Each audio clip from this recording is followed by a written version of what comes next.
Hello and welcome to Vaisha as myself Ishi. And इस video से हम एक और नया चैप्टर शुरू करने वाले हैं, क्लास 6 एनसीईआरटी हिस्ट्री का chapter number 6, new questions and ideas. Okay, so पिछले वाले चैप्टर में हमने मैं एक बार कनेक्ट करवाती हूँ स्टार्टिंग से। हमने स्टोन एज को ख़त्म किया है, फिर इंडस वैली सिविलाइजेशन को, उसके बाद में वैदिक एज, लेटर वैदिक एज, एंड फिर उसके कंटेम्प्रेरी में मेगालिथ एज चल रहा था, वो भी हम लोगों ने देख लिया है। एंड उसके बाद में हम लोगों ने जनपद एंड महाजनपद भी हम लोगों ने देख लिए हैं। तो हम लोगों ने पिछले वाले चैप्टर में पढ़ा कि जो हमारा वर्ण सिस्टम था, हमने बताया था ना पिछले वाला चैप्टर, अगर वीडियो नहीं देखे तो जाके देख के आइए।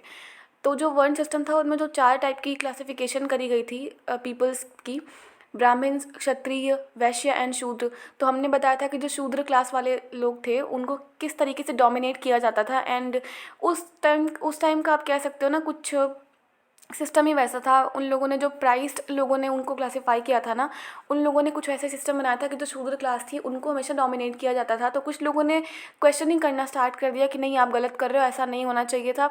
एंड फिर बाद में उनको उनके जो पोजिशंस थे उनको भी हेरिडेटरी कर दिया गया। मीन्स वो लोग कितने भी हाई पोस्ट पे चले जाएँ, शूद्र है तो उसका बेटा शूद्र ही रहेगा, मतलब अनटचेबल ही रहेगा।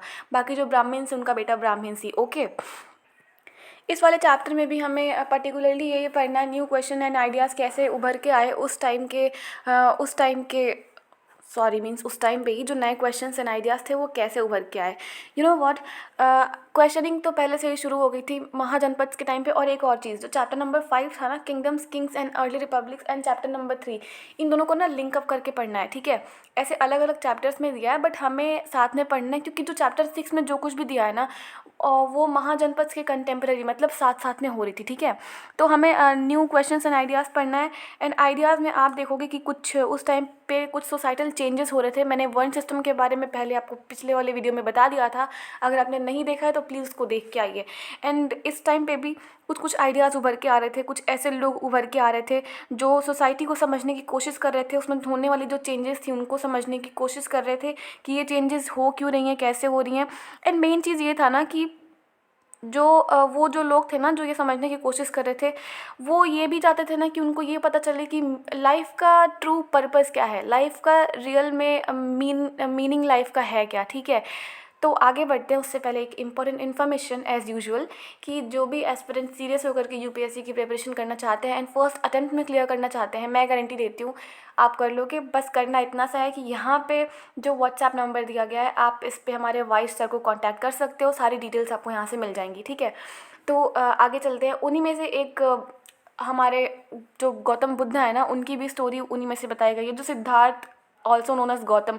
सी, इनका जो नाम था ना, इनका नाम गौतम बुद्ध नहीं था, इनका नाम सिद्धार्थ था original name, but after over a period of time इनका नेम गौतम बुद्ध पड़ गया। मैं बताती हूँ कैसे। ये बुद्धिज़्म के फाउंडर थे, वॉज बॉर्न अबाउट 2500 साल पहले इनका जन्म हुआ था, ठीक है। उस टाइम पे क्या हो रहा था, जो हमारी जो सोसाइटी है ना, उन सोसाइटी में हमारे रैपिड बहुत ही तेज़ी से चेंजेस हो रहे थे। तो बहुत सारे जो थिंकर्स थे वो सोसाइटी को समझने की कोशिश कर रहे थे कि ये क्या और क्यों और कैसे हो रहा है। और ये वही थिंकर्स ये भी जानने की कोशिश कर रहे थे कि हमारी जो लाइफ है उसका पर्पस क्या है, हम लोग क्यों मीन्स बने हैं, तो उसी में से एक नेम उभर के आता है, एक नेम निकल के आता है सिद्धार्थ गौतम का। मतलब जो गौतम बुद्ध थे ना, वो शाक्य गण को बिलोंग करते थे और वो क्षत्रिय थे। शाक्य गण, हमने बताया था कि गण क्या होता है, मैंने पिछले वाले चैप्टर्स में बताया था। जो वज्जी करके एक स्टेट था ना, वो भी एक गण राज्य ही था, जहाँ पे लोग आपस में बैठ के डिस्कशन वगैरह किया करते थे कि इसके बाद क्या होगा, अगर कोई वॉर हुआ तो उस टॉपिक पे, उस पर्टिकुलर टॉपिक पे एक साथ आते थे लोग एंड डिस्कशन करते थे लोग कि अब इसके बाद हमें करना क्या है। तो वैसे ही एक शाक्य गण हुआ करता था, उसी के ये क्षत्रिय फैमिली से बिलोंग करते थे गौतम बुद्ध। तो इनको क्या है ना कि इनको एक बार इनके फादर को किसी ने कहा था, जब ये गौतम बुद्ध छोटे थे, कि ये जब बड़ा होगा तो ये राजा का जीवन नहीं जी पाएगा। एंड वो कहीं ना कहीं वो बात सच भी निकली। तो इन्होंने क्या किया, जो गौतम बुद्ध जो थे वो at the age of 30, yes, at the age of 30 उन्होंने अपना घर छोड़ दिया, जो राजपाट था उन्होंने वो छोड़ दिया, और वो इन सर्च ऑफ नॉलेज वो इधर उधर घूमते रहे बहुत सेवरल ईयर्स तक, मतलब बहुत सारे सालों तक वो इधर उधर घूमते रहे, लोगों से मिलते रहे, दूसरे थिंकर से मिलते रहे, डिस्कशन वगैरह करते रहे, ठीक है। उसके बाद उनको अपना जो रियल पाथ था उनको समझ में आया कि उनको रियलाइजेशन की तरफ जाना है। तो वो एक पीपल के पेड़, एट लास्ट में क्या करते हैं, वो एक पीपल के पेड़ के नीचे बैठ के वो मेडिटेट करते हैं। मेडिटेट मतलब वो योगा हुआ नहीं, वो जो ध्यान मग्न होते हैं लोग ना, वो वाला मेडिटेट यहाँ पे बता रखा है। एंड ये इन्होंने कहाँ पे किया था, तो वो बिहार में करके एक बोध गया करके एक जगह है, उन्होंने वहाँ किया था, जहाँ पे उन्होंने एनलाइटमेंट अटेंड करी थी। Enlightenment means a kind of knowledge you can से।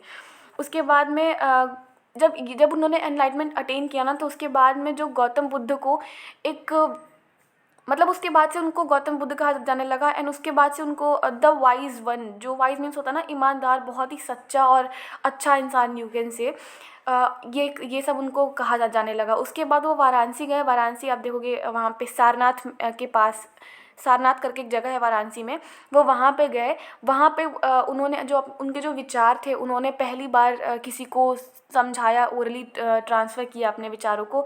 एंड उसके बाद वो बहुत सारी जो टाइम थी ना अपनी, वो पैदल चलने में ही वो उन्होंने बिता दिया।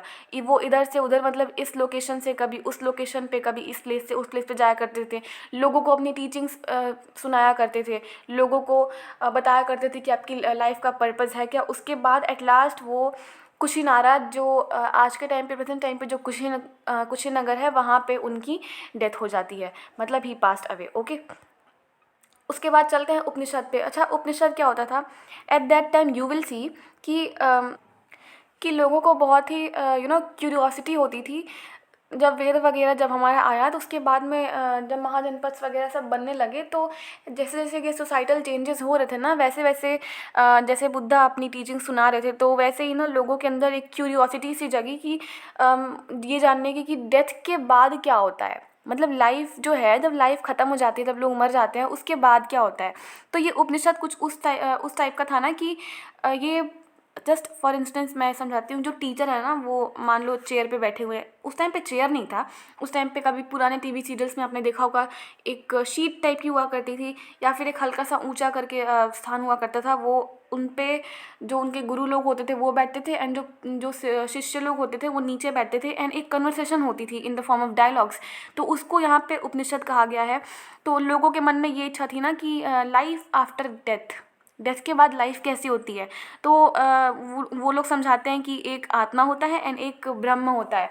तो ऐसा उपनिषद में बताया गया है कि एक आत्मा मीन्स इंडिविजुअल सोल एंड एक ब्रह्म होता है, मतलब यूनिवर्सल सोल। ठीक है, तो उन लोग को ये जानना था कि ये ब्रह्म क्या है, क्या होता है, एग्जिस्ट करता है या नहीं वगैरह, उन लोग को ये सब जानना था। ठीक है, तो जो बोथ आत्मा एंड ब्राह्मण वर वन, मतलब इन लोग को ये जानना था ना कि ये क्या, वेट अ मिनट, यस, इन लोग को ये जानना था ना कि ये जो आत्मा एंड ब्रह्मा है, क्या वो एक ही है या फिर वो अलग अलग है। तो इस तरीके से ना उपनिषद में आप देखोगे कि बस एक कन्वर्सेशन टाइप का हुआ करता था in the form of dialogues, जो कि ऐसा कभी कभी लाइव क्लासेस हुआ करती हैं ना, तो जब बच्चों को समझ में नहीं आता है, तो वहाँ पे तुरंत टीचर्स को इंटरप्ट करके पूछते हैं कि सर यहाँ पे क्या होगा। तो वो कुछ उसी टाइप की उपनिषद हुआ करती थी। जो बुद्ध जो थे वो यहाँ पे ऊपर बैठ के बताते थे, एंड जो उनके जो शिष्य थे वो नीचे बैठ के उनको सुनते रहते थे। ठीक है, और जो उपनिषद है ना, वो लेटर वैदिक टेक्स्ट के पार्ट हुआ करते हैं। ठीक है, जो उपनिषद है वो लेटर वैदिक टेक्स्ट के पार्ट हुआ करते हैं। आप देखोगे बहुत सारे जो उपनिषद है ना, उनके जो थिंकर्स हैं वो मेन थे। स्पेशली मतलब थिंकर्स इन द सेंस जो बताते थे लोगों को कि ऐसा ऐसा चीज़ है, जो भी लोग पूछते थे, तो जो रिप्लाई में आता था ना, वो यूजुअली या तो मेन हुआ करते थे। मेंस में स्पेशली ब्राह्मण्स या फिर राजा हुआ करते थे। ठीक है, और आप देखोगे ना कि कुछ वुमेन्स थिंकर भी हुआ करती थी, जैसे कि गार्गी करके एक वुमेन थिंकर है, जो बहुत ही फेमस है, अपनी लर्निंग के लिए जानी जाती हैं। वो जो रॉयल कोर्ट्स हुआ करता था, वहाँ पे डिबेट्स में काफ़ी बैठती थी, तो ये काफ़ी फेमस है, इनका आपको नाम याद होना चाहिए। और जो पुअर पीपल हुआ करते थे ना, वो बहुत ही मतलब रेयर केस था जो इन डिस्कशन में पार्ट ले लिया करते थे। एक फेमस एक्सेप्शन है, एक सत्यकामा जवाला करके एक लेडी थी, जिनका नेम उनकी मदर के नेम पे पड़ा हुआ है। जो उनकी मदर जो थी ना, वो स्लेव वुमेन थी। ठीक है, wait a minute, I think he was a boy और girl, I am really sorry for my mistake. वो मेल थे, नेम से मुझे फीमेल लग रहा था। तो उनको क्या था ना कि उनको जानने की, कुछ सीखने की, कुछ नया सीखने की, हमारे रियलिटी क्या है उसके बारे में कुछ नई चीज़ें सीखने की उनको बहुत ज़्यादा एक होता ना क्यूरियस है इंसान की, कुछ नया सीखना है, जो हमारी लाइफ है उसका रियलिटी क्या है, वो सब सीखने के बारे में ना बहुत ही उत्सुक रहते थे। तो ये इनका क्या था कि ये ना अभी जब क्यूरियोसिटी है तो वो जाएंगे ही अपने मतलब किसी से उस टाइम पे जो थिंकर्स हुआ करते थे उनके पास लोग जाते थे, पूछते थे, जिसको जिसको भी क्यूरियोसिटी होती थी जानने की, तो ये भी गए। तो इनको एक गौतम, नॉट गौतम बुद्ध, यहाँ पे गौतम अलग गौतम है, उन्होंने गौतम एक ब्राह्मण थे, उन्होंने इनको एज अ स्टूडेंट अपने पास एक्सेप्ट किया, उन्होंने इनको काफ़ी सारी चीज़ें बताई रियलिटी के बारे में। And over a period of time आप देखोगे कि ये जो सत्यकामा है ना, ये आगे जाके बहुत बड़े थिंकर बने थे अपने टाइम पे, ठीक है। और एक बहुत ही फेमस थिंकर है शंकराचार्य, इनके बारे में आप क्लास 7th में जाओगे, जब मैं पढ़ाऊँगी क्लास 7th ना, उसके बाद मैं बताऊँगी। अच्छा, बुद्धिज़्म के बारे में एक और चीज़ मैं बताती हूँ। जो बुद्ध थे ना, वो कहते थे कि जो हमारी जो लाइफ है, जो ये वर्ल्ड है, वो सौरों से और अनहैप्पीनेस से भरी हुई है, मतलब खुशी कहीं नहीं है, हर तरफ दुख ही दुख है। और वो इसका रीज़न भी बताते हैं, रीज़न बीइंग दुख क्यों है, क्योंकि उस जो हमारे पास जो दुख है ना, उसका रीज़न है हमारा डिज़ायर, हमारी इच्छा, वो कभी ख़त्म नहीं होती हैं। और आपको कितना भी मिल जाएगा ना, आपकी इच्छाएं कभी ख़त्म नहीं होगी। अगर आप कभी ये सोचते हो ना कि हाँ अच्छा बस ये मैं आईएएस बन जाऊँ, उसके बाद में मेरी लाइफ सेट हो जाएगी, लेकिन ऐसा हो ही नहीं सकता। आप आईएएस बनने के बाद भी आपके मन में एक और इच्छा जाग जाएगी। बहुत लोगों के साथ तो ऐसा होता है कि वो लोग अभी सोचते हैं कि मैं ये कर लूँ, उसके बाद ये कर लूँगा। कंटेम्प्रेरी में लोग कुछ और भी सोचने लगते हैं कि हाँ ये और ये साथ में हो जाए। अभी फॉर एग्जाम्पल एक यूपीएससी का एग्जाम्पल लो, कोई कैंडिडेट होगा जो ये सोच रहा होगा कि मैं मुझे बस यूपीएससी क्लियर करना है, मुझे बस आईएएस ही बनना है, तो वो तो ठीक है चलो। और फिर उसके बाद उसकी डिज़ायर्स होगी आईएएस बनने के बाद लग्जरियस लाइफस्टाइल जीना है, वर्ल्ड टूर करना है, पता नहीं क्या क्या रिफॉर्म्स वगैरह करना है, एडमिनिस्ट्रेटिव रिफॉर्म्स करना है, ये सब। अब वहीं पे कोई अलग स्टूडेंट होगा, सी उसकी भी डिज़ायर्स ख़त्म नहीं हो रही हैं। अब डिज़ायर्स वो खुद को लेके हो, दूसरों के को भी लेके हो, बात सेम ही है, ठीक है, करना खुद को ही है, तो वो भी एक इच्छा होती है। वहीं पे दूसरा स्टूडेंट होगा ना, वो सोच रहा होगा यार मुझे यूपीएससी क्लियर करना है, तो उसके बाद क्या पता ये नहीं हुआ तो एक काम करता हूँ, इसकी प्रिपरेशन साथ में करता हूँ एंड साथ में ना कुछ और भी कर लेता हूँ, लॉ वगैरह कर लेता हूँ, या फिर कोई अदर चीज़ कोई पीजी डिग्री ले लेता हूँ लाइक एमए वगैरह। इससे अगर ये एक नहीं हुआ तो प्लान बी तो रहेगा ना। तो इसको ये डिज़ायर्स मतलब वो वाले डिज़ायर्स नहीं कि कुछ मिल जाए, बट ये भी एक तरीके का डिज़ायर ही है। इच्छाएं कभी ख़त्म नहीं होती। तो जो बुद्ध भगवान है ना, वो ये कहते हैं कि इच्छाएं कभी ख़त्म नहीं होती। आपकी प्रॉब्लम्स में रहने की मेन जो वजह है ना, वो आपकी इच्छाएं ही है। आप उनको अगर ख़त्म कर दोगे, और एक होता है ना मन से ख़त्म हो जाना इच्छा, तो आपकी लाइफ में उतनी प्रॉब्लम नहीं रहेगी। आप हमेशा आप अनसेटिस्फाइड नहीं रहोगे, ठीक है। तो ये जो कहते हैं ना बुद्ध जो है, वो कहते हैं कि जो ये इच्छाएं हैं ना, इनकी जो थर्स्ट है कभी ख़त्म नहीं होने वाली हैं, ये हमेशा और बढ़ती ही जाएंगी। और उसके बाद वो कहते हैं, जब लोग उनसे पूछते हैं कि अब इसका हम लोग करें क्या, मतलब ऐसे अपनी इच्छाओं को कंट्रोल कैसे करें, तो वो ये भी कहते हैं कि जिसके मन में एक बार इच्छाएं आ गई ना, ये सांसारिक मोह माया से विलुप्त होकर एक इच्छाएं आ गई ना, तो वो जल्दी ख़त्म नहीं होने वाली हैं। इसके लिए आपको मॉडरेशन मीन्स बीच का पाथ अपनाना पड़ेगा, कि ना इधर ना उधर, ठीक है, बीच में चलना है। वो कहते हैं कि आप ना अपने आप को देखो, आप किसी को मत देखो, आप पहले अपने आप को देखो, सच बोलो झूठ मत बोलो, मतलब वो अच्छी अच्छी चीज़ें बताते हैं, ठीक है। वो बस अपने आप को देखो, किसी को हर्ट वगैरह मत करो, और कर्म करो, फल की चिंता मत करो, ठीक है। वो ऐसा बुद्ध भगवान बताते हैं। तो एक कहानी दी गई है, मैंने यहाँ पे मैंने पीपीटीज में इंक्लूड नहीं किया, बट मैं वो कहानी सुनाती हूँ आपको, आपकी बुक में दी गई है एनसीईआरटी की।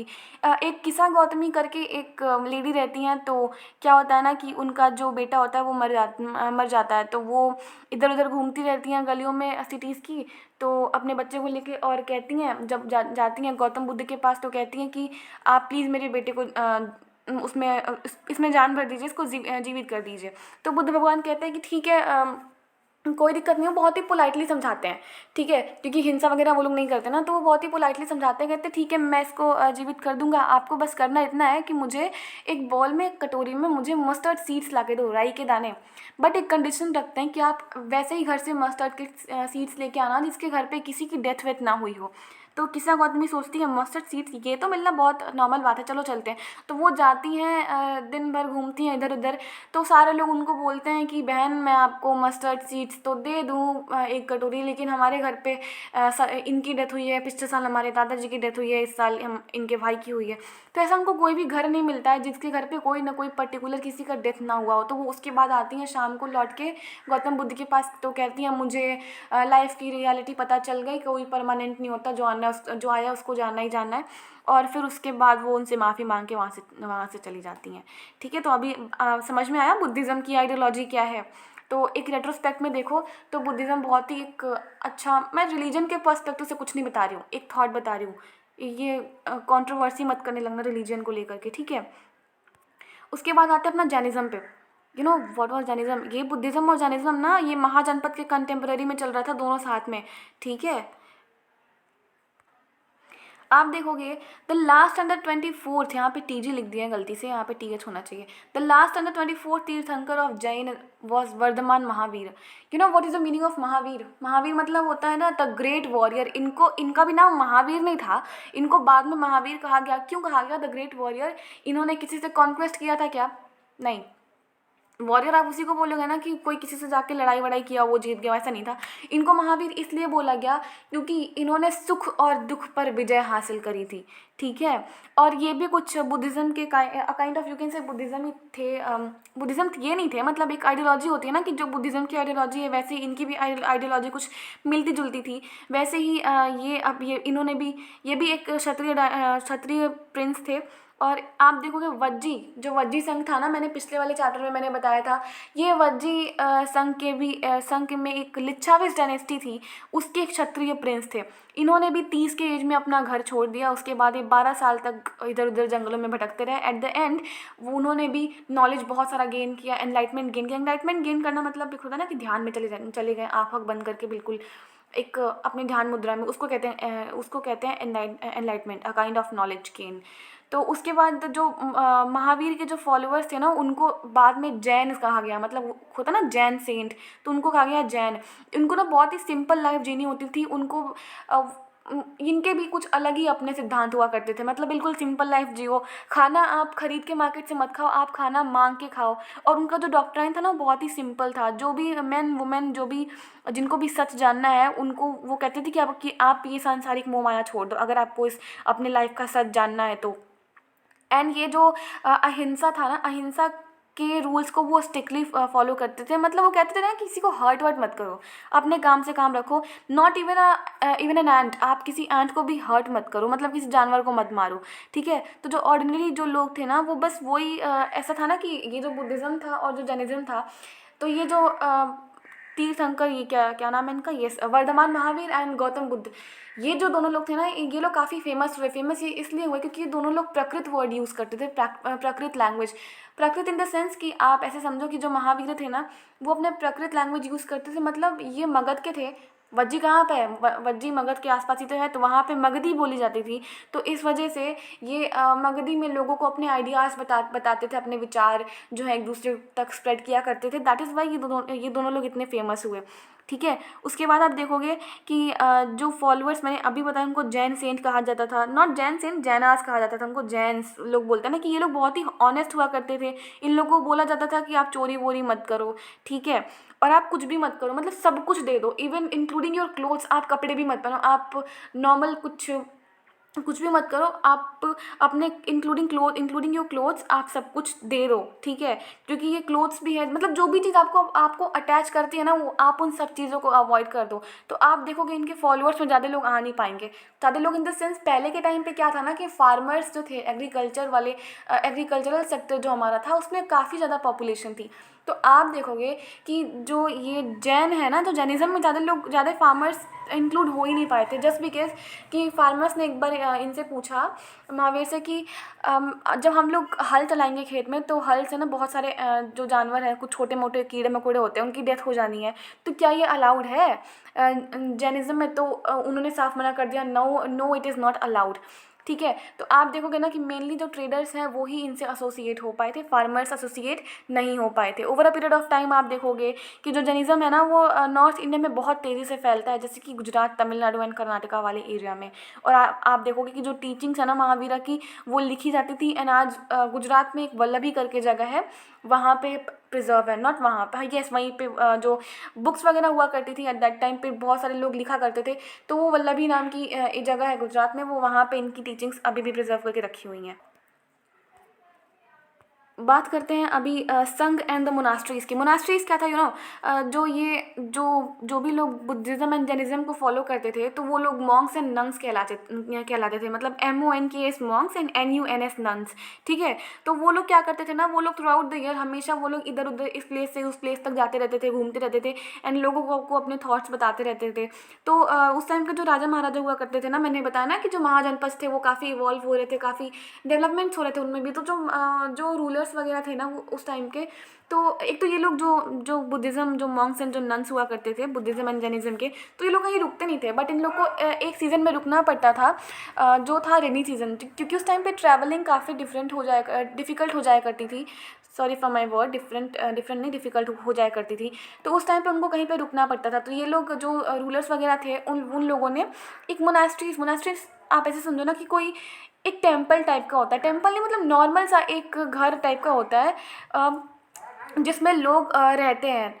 जो वो लोग आते थे लोग ना, तो थके हारे वगैरह कहीं जाने में डिफ़िकल्टीज़ हो रही हैं, तो वो लोग उसी जगह पे रुक जाया करते थे। उन्हीं को ये लोग मोनास्ट्रीज़ कहते थे, ठीक है। आप देखोगे कि जो मोनास्ट्रीज़ को हम लोग विहार्स भी कहते हैं।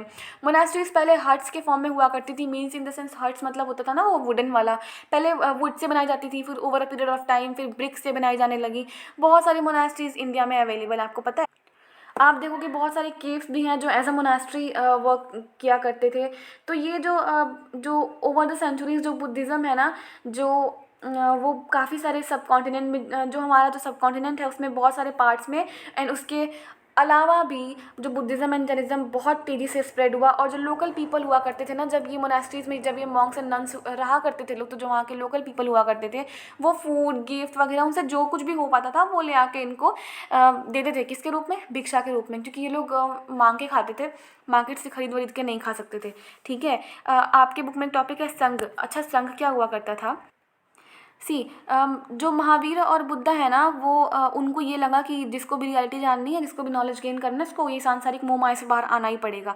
तो इनके बाद में ना, जब इन लोग के डेथ वेथ हो जाते हैं, उसके बाद में जो भी इनके फॉलोअर्स हुआ करते हैं, वो एक एसोसिएशन बनाते हैं, ठीक है। वो अपना घर छोड़ देते हैं, फिर एक एसोसिएशन बनाते हैं, फिर वो उसी एसोसिएशन में रहते हैं लोग, जिसको वो लोग संघ कहते हैं लोग, ठीक है।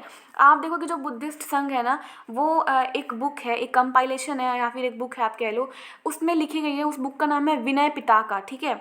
आपके बुक में ये मेंशन है, विनय पिटका उस बुक का नाम है। उसमें बुद्धिस्ट संघ की बहुत सारी चीज़ें दी गई हैं। यहाँ पे जो सेपरेट ब्रांचेस हुआ करती थी मेंस एंड वुमेन्स की इस संघ में, ठीक है। सारे जो मेन थे वो भी ज्वाइन कर सकते थे संघ को, हर लोग ज्वाइन कर सकते थे, मेन वुमेन चिल्ड्रन जो वर्कर्स हैं। बस करना इतना सा था कि जो वुमेन्स हैं वो अपने हस्बैंड से, या फिर वो अपने जो वुमेन्स हैं अपने हस्बैंड से परमिशन लेके आए कि क्या मैं ज्वाइन कर लूँ। जो बच्चे हैं वो अपने पेरेंट्स से परमिशन लेके आए। जो वर्कर्स हैं वो अपने मालिक से परमिशन लेके आए। जिन्होंने उधार लिया है, लाइक डेबिटर्स, वो अपने क्रेडिटर्स से परमिशन लेके आए। फिर डेबिटर्स इन द सेंस, मान लीजिए कि किसी ने उस टाइम पे बैंक तो नहीं था, बट एक आज के टाइम को लेकर के अगर एक हम लोग एग्जांपल लें, तो मान लो किसी ने बैंक से लोन लिया, तो आप जाके बैंक से परमिशन लेके आओ कि क्या मैं इसको ज्वाइन कर लूँ। अगर वो कहते हैं तो ही आप ज्वाइन करो, and they have to live a very simple life. उसके बाद मैंने अभी भी बताया कि इनको भिक्षुस कह के लोग जानते थे, मतलब इनको भिक्षु कह के लोग बुलाया करते थे, ठीक है। तो ऐसे बहुत सारे संघ हैं, एंड जो हर क्लास के लोग थे ना, ब्राह्मण, क्षत्रिय, मर्चेंट्स, लेबरर्स, बार्बर्स, कोटिसंस एंड जो स्लेव्स हुआ करते थे, वो हर लोग, मतलब कोई भी हो, आप ज्वाइन कर सकते हो इनके संघ को, ठीक है। एंड ये लोग झगड़े वगैरह से बहुत ही दूर रहा करते थे लोग। एंड अगर कुछ हुआ भी, मैंने बताया था कि संघ एक ऐसा सिस्टम था, ऐसा फॉर्म था, जिसमें सब लोग साथ में आके इकट्ठे बैठ के वो लोग बातें किया करते थे लोग। अगर कोई डिसीजन लेना होता था, तो ये लोग साथ में बैठ के लिया करते थे लोगों के। एक और हमारा टॉपिक बच गया, पाणिनि करके है एक, वो पाणिनि एक, आप कह सकते हो ना, एक स्कॉलर थे, जिनकी वजह से जो संस्कृत में जो ग्रामर है ना, हम लोग इनकी वजह से ही पढ़ पाते हैं, ठीक है। तो इनका बहुत ही बड़ा कंट्रीब्यूशन है हमारे कल्चर में, हमारे संस्कृत के ग्रामर को बनाने में, ठीक है। नाउ एक लास्ट टॉपिक है जो यहाँ पे इंक्लूडेड नहीं है, आपके बुक में एकदम एक बॉक्स में छोटे से करके दिया है। ज़ोरोस्टर क्या हुआ करते थे? ये एक ज़ोरोस्टर ना एक ईरानियन प्रॉफिट थे, ठीक है। जैसे कैलिफेट हुआ करते हैं ना, वैसे ये भी ईरानियन प्रॉफिट हुआ करते थे। जो इनकी जो टीचिंग्स है ना वो एक बुक में कंटेंट है, जिस बुक का नाम है अवेस्ता, ठीक है। अवेस्ता जो राइटिंग थी ना, जो लैंग्वेज थी, वो मेनली हमारे जो वेदास हैं, जो वेदास है बिल्कुल उनके ऐसा हुआ करती थी, बिल्कुल अच्छी अच्छी चीज़ें बताना उस अवेस्ता में, ठीक है। तो बाद में ये जो ज़ोरोस्टर थे ना, या फिर ज़ोरोस्ट्रियंस थे, उन्होंने ईरान से माइग्रेट किया एंड हमारे जो लोकल टाउन्स है ना, गुजरात एंड महाराष्ट्र, वहाँ पे आके सेटल हो गए। एंड इनको आज के टाइम पे जो पारसीज़ है ना, उनके एंसेस्टर्स माना जाता है, ठीक है।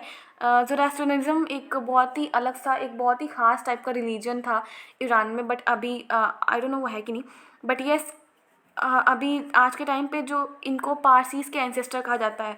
Now what you have to do after watching this session, आपको जाके बुक्स पढ़नी है, जो भी इंपॉर्टेंट इन्फॉर्मेशन लगे आपको हाईलाइट कर देना है, ठीक है।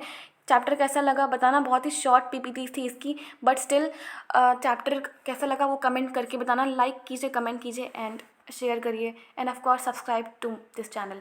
और आप हमारे वाइस सर को जाके कांटेक्ट कर लो, और आपके लिए बहुत ही बेनिफिशियल होगा। Okay, so thank you very much, have a good day.